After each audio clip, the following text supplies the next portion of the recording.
Oh, he looks as dumb as you, I guess. Kids of someone who dropped out of middle school are also stupid.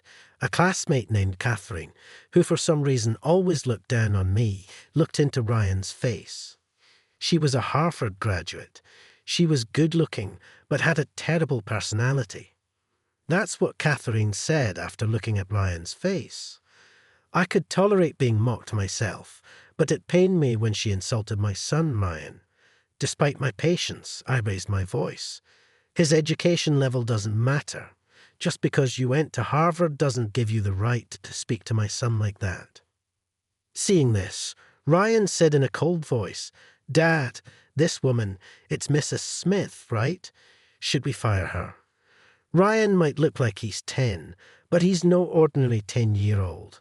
Catherine would later come to realize this. My name is John, probably a very average 8th grader at that time. Part of the soccer team, sometimes on the bench, sometimes not. Unlike the noticeable guys, I don't have a girlfriend. Yes, just an utterly average 8th grader. I had one strength and one weakness. First, my strength was math. I wasn't good at all subjects, but for some reason, math just clicked for me. I solved problems without much struggle, even if it was an advanced problem I saw for the first time. I was the only one in my grade who could solve some tough problems, and I've been holding the top rank in math since admission. I especially loved binary numbers. It felt romantic to count in a system other than base 10. It felt like a game and was very fun. On the other hand, my weakness, or rather, the person I couldn't stand, was a beautiful classmate named Catherine Smith from elementary school.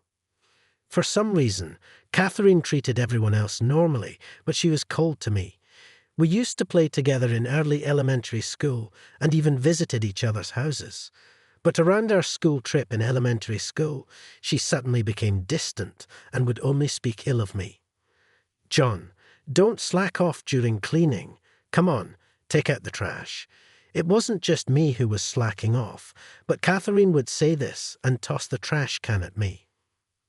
"John, don't just stand there. Put out the flame. You're so useless." Anyone could turn off the burner during our science experiments, but Catherine would always complain to me. Moreover, she'd say things like, "I can't touch that alcohol lamp now that John has touched it," as if I was something dirty. I wanted to retort, but Catherine was bold, beautiful, and one of the top-ranking girls in our class hierarchy. I could never talk back and just took her remarks. I always thought that one day I'd prove her wrong, but the only thing I had over Catherine was math. However, she was decent at math and was top of the class in overall grades throughout middle school. Catherine kept targeting me, and as fate would have it, we ended up going to the same high school. So my high school life started with the same strength and weakness. Then during my sophomore year of high school, my life took a 180-degree turn. My father, who was the backbone of our family, passed away. He loved fishing in rivers. One morning, while going fishing, he drove the wrong way on a mountain road and plunged off a cliff, taking his car with him, and he never came back. Our family, which had been living a modest and peaceful life, was shattered. I can never forget my mother's face when she received the call from the local police. I'll never forget the pale face of my father when we rushed to the hospital. After my father passed away, my mother, who had always been a stay-at-home mom, decided to work as a temp. But she couldn't keep a job for long because the sudden loss of my father often made her ill. Just when I thought she'd been working for a while, she'd end up bedridden. She'd get better and start working again, but within about 3 months, she'd fall again. I thought I couldn't put her through that anymore. I decided to give up on college. I'd even drop out of high school and start working right away.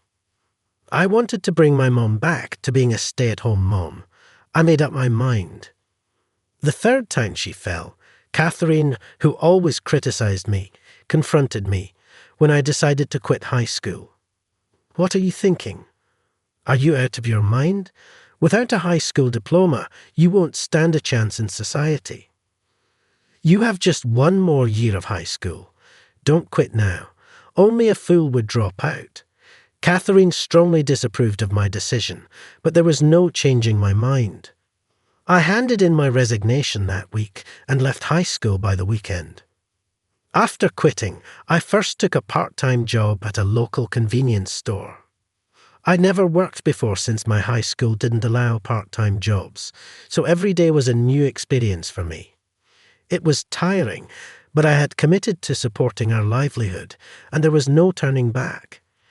As I got used to the convenience store job, I began to work part-time at a British pub in the evenings.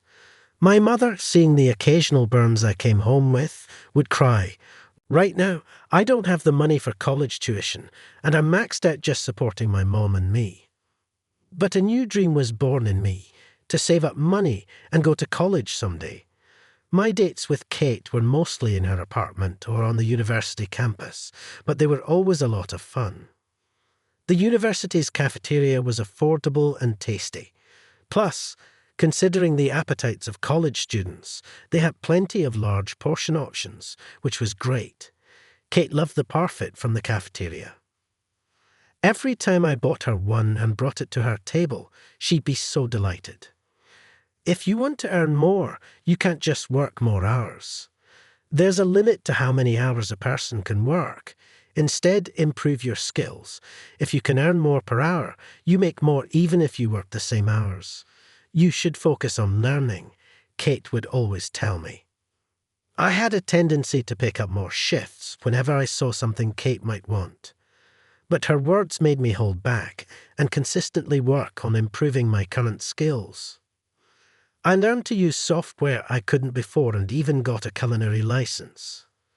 Though it cost money to study and sometimes felt like a financial setback, once I got that culinary license, the manager at the pub I worked at praised me and raised my hourly wage as a result. I was able to buy Kate the necklace she had been eyeing for Christmas. With my improved computer skills, I got a job as a computer class instructor through a friend's recommendation, leaving my convenience store job that I had since dropping out of high school. Teaching computer skills to folks in the community meant a significant bump in my monthly earnings. Around this time, my mom, feeling healthier, started working part-time, reducing the financial burden on our household.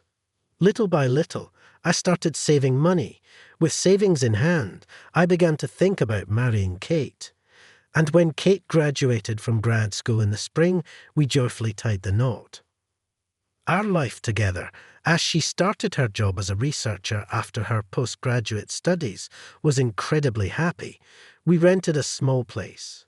Whichever of us got home first would make dinner, and we'd eat together every evening.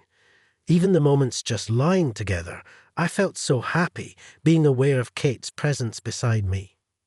I continued to juggle my jobs as a computer instructor and a part-timer in the pub's kitchen. One day, the manager approached me, saying he wanted me to run the kitchen for a newly opened pub. It seemed I was the only part-timer with a culinary license, so my hourly wage increased a bit. "John, let's save the extra money for when you go to college someday," Kate suggested. Even though I wanted to treat her to all her favourite foods, she said, "I'm quite content with my current life.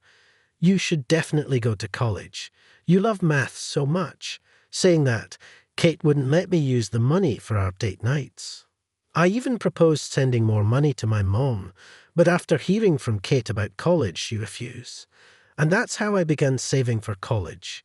Then one day, Kate, blushing, told me something. "I'm pregnant." We were truly at the peak of our happiness. Our son, Ryan, turned out to be an astonishing prodigy. Much to our surprise, Kate and I were both good at math, so we expected him to like it to some extent. But he exceeded our expectations. In no time, he could count from 1 to 100 and started solving quadratic equations, even before kindergarten. He quickly became fond of binary, my favourite, and could convert decimals to binary instantly. Kate continued her work part-time, and after finishing her research at the lab and picking up Ryan from daycare, She'd chat with him about math and ways he could understand. Ryan always listened with shining eyes. By then, I had quit the pub job and had become a full-time instructor at the computer class. Ryan quickly learned to operate the computer I taught him and easily outgrew the programming materials for elementary school students. I wonder what kind of person he'll grow up to be. One night while stroking the sleeping Ryan's hair, Kate said this and suddenly began to cry. "Kate, what's wrong?" It was such a cheerful topic, so what happened? Looking at her face with suspicion, Kate clung to me and began to cry. Then she revealed, "I've been diagnosed with a brain tumor." I was stunned. Only 6 months left. I couldn't come to grips with Kate's confession and remained silent for a long time. I need to support Kate, I knew, but I couldn't help picturing my father's pale face. Now even Kate, it reminded me of the atmosphere when my mother answered the phone that day. It's terrifying. Please tell me it's a lie. Tell me you're just groggy. I couldn't accept Kate's illness, and for a while, life continued as usual. Kate went for treatments, but she never talked about her illness. Since then, I thought maybe we could just pretend it never happened. But one day, a call came from the lab. Kate collapsed. Lying in the hospital bed, Kate had regained consciousness, but was hooked up to several lines, breathing through an oxygen mask. I wanted to look away, but the situation had escalated to a point where I couldn't. Please look after Ryan. By the time I finally accepted the reality of her words, Kate's condition had deteriorated to a level beyond treatment. For the month before Kate passed away, we repeatedly talked about Ryan's future. Kate apologized to me and Ryan again and again. She had nothing to apologize for. The hardest part was for Kate, having to leave Ryan behind. "Ryan has an incredible talent," Kate kept saying. I felt the same way. "I'll do everything I can to help Ryan harness his exceptional gifts." Kate often took Ryan to the lab, where everyone adored him. She asked me to keep taking him to the lab even after she's gone. With the help of everyone in the lab, I promised to provide the best education possible. At dawn on the day when 6-year-old Ryan held back tears and said, "Mom, Dad, and I will do our best. Don't worry," Kate was called to heaven at the young age of 33. Having lost a loved one twice, I couldn't afford to break down. I had to protect my son. From that day, we started a new life, focusing on nurturing Ryan's talents. Time passed, and as Ryan's 10th birthday approached, we went to celebrate at a famous upscale restaurant known for its traditional dishes.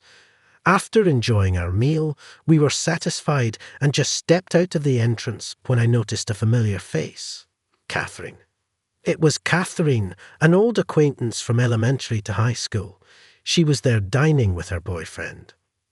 Upon seeing us, the corner of her mouth twisted into a smirk. "Are you dining in such a fancy restaurant, even though you dropped out of middle school? Out of your league, don't you think?"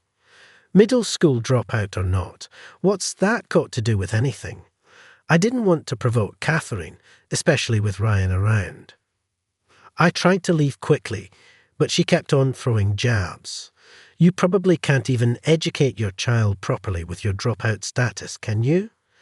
I had promised Kate to prioritize Ryan's education, so this really got under my skin. Still, I tried to ignore her and started to leave with Ryan. Look at him. He's got that clueless look just like a dropout's child. I guess stupidity runs in the dropout family. Catherine pushed further. Although I could handle insults thrown at me, when she insulted Ryan, I lost it and snapped back. My educational background has nothing to do with this. Just because you went to Harvard doesn't give you the right to talk that way about my son. "Ulk, come on. Is it because you didn't even finish high school?" Catherine continued to mock. Ryan suddenly said in a cold voice, "Dad, this woman, it's Miss Smith, right? Should we fire her?" "What are you talking about, Ryan?" Attempting to reprimand him, Ryan continued, "She's a business associate of my company." She might not know me, but I've seen her. She's from the security firm we've outsourced to, so at the very least, I can have her removed from the current project. Right, Miss Smith. Ryan, there's no need to retaliate. No matter how much one is mocked, I tried to silence Ryan's harsh words. What? How can a kid like this be associated with my company? There's no way you can fire me. Talk in your dreams, clearly shaken by being addressed by Ryan. Catherine snapped back and disappeared into the restaurant with her partner. Ryan, you shouldn't talk about firing someone like that. I advised him, but Ryan still looked discontent. Ryan can be a bit sharp at times. Well, being acknowledged as a member in Kate's lab, researching robotics as an elementary schooler, and even doing system development, I can see why he might have become a bit assertive and outspoken. But kindness and relationships are the foundation for all. Just because he's a child doesn't excuse everything he says, especially since he's working with adults on system development. He needs to be careful with his words. Ryan developed a digital photo album app. It became a massive hit with the profits. We set up a company to develop the next app. On paper, I was listed as the CEO, but in reality, Ryan was the one pulling most of the strings. The security aspect of that album app was outsourced, and Kathleen worked for the outsourced company. When I reprimanded him for speaking rudely to an outsourcer, Ryan pouted for a while. But when I said, "Mom will cry," he calmed down and muttered, "Sorry." It was a few days after the incident at the upscale restaurant. A data breach occurred at Catherine's company. Fortunately, the information leaked wasn't directly related to Ryan's app, but we found ourselves dragged into the whole mess. You did it, didn't you? Holding a grudge about that incident before, Catherine accused. Ryan was, of course, outraged, feeling indignant. He was determined to find the real perpetrator. Fortunately, the method of the leak wasn't too complicated. It seemed like he'd just have to decrypt some codes and trace back a few IP addresses. With the help of everyone in the lab, when they decrypted the code and tracked the address, it surprisingly led to the computer of Tom, the boyfriend who had accompanied her to that upscale restaurant that time. When Catherine confronted him, Tom readily admitted that he had someone else do it for him. I was just jealous of how capable she seemed, able to do anything. Catherine had a flashback at those words. A time in the past when she felt inferior to her first love in math and acted mean out of frustration. She had intended to confess her real feelings and apologize for her past behavior when they graduated high school, but he dropped out and she never got the chance. Even though she was the one at fault, she harbored resentment and said hurtful things when they met again. Catherine came to my house to apologize and shared the story. I was utterly shocked to see the proud Catherine, almost as if bowing her head to the ground in remorse. Her confession that she once had feelings for me was even more startling. It made me realize anew how emotions can become so tangled that they're hard to control. Ryan didn't say much, but he seemed to sense something in Catherine's sincere apology and her vow to help Tom get back on the right track. "Kate, Ryan just turned 10 today. We're visiting Kate's grave." Ryan's photo app is still selling really well. The new features are loved by the customers, and the add-ons are selling, he reported in front of Kate's grave. But I did something wrong, Ryan admitted on his own. Some people I work with spoke ill of me, and I retaliated spitefully, even though I was the stronger one. I ended up bullying the weaker person. Had he truly realized his mistake? As a parent, I felt relieved to see Ryan reflecting on his actions. From now on, I'll be kinder to others. Even if someone speaks ill of me, I won't retaliate. So, Mom, you can be at peace. Kate, Ryan has grown so much, both in heart and body. He's truly maturing. And I have something else I want to share, Kate. I've decided to go to college next year. I plan to study engineering and work seriously on system development alongside Ryan and the others, he exclaimed with enthusiasm. I used to only be involved in company management, but honestly, I've always wanted to be part of the development. Not just for bug checks, but to be deeply involved. I thought going to college would be the best way to achieve that. When I grow up, I'll go to college too. I want to attend the same one Mom did. You already visited college research labs, don't you, Ryan? But you should definitely go to college, maybe even grad school. Yeah, and in the future, I want to be a researcher like Mom. I'll leave the company to you, Dad, Ryan said with a mischievous grin. Kate, he's growing up so strong and capable. It seems like it'll be a long time before I come to see you, but by then, I'll have plenty of stories to share. So please wait for me there, I whispered to Kate in my heart. All right, Ryan, let's grab some ice cream from the campus cafeteria on our way home, I suggested. Yay, Ryan cheered. We started walking hand in hand on our way home, the scent of spring beginning to mingle with the air.